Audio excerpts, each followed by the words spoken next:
परदेशी मोबाईल क्रमांकावरून छोटा राजन व अनीस भाई का आदमी असल्याचे सांगत नवी मुंबईतील बांधकाम व्यावसायिकाकडे 25 लाखांच्या खंडणीची मागणी करून ती न दिल्यास जीवे मारण्याची धमकी देणाऱ्या अशोक खरात वय वर्ष 54 आणि दुर्गाप्रसाद पिचीर राव वय वर्ष 37 या दोघांना ठाणे जिल्हा न्यायाधीश A.N. सिरसीकर यांनी गुरुवारी दोषी ठरवत 5 वर्षे सश्रम कारावासाची शिक्षा सुनावली।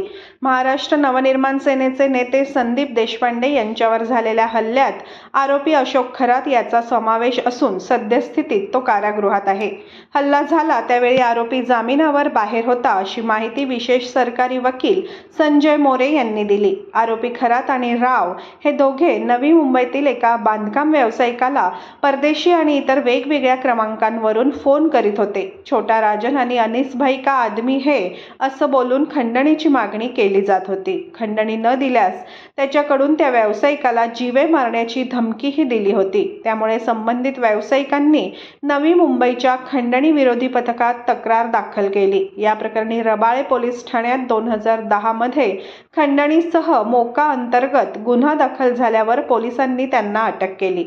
या खटल्याची ठाणे न्यायालयाचे न्यायाधीश A.N. सिरसीकर यांच्या न्यायालयात 29 फेब्रुवारी रोजी सुनावणी झाली।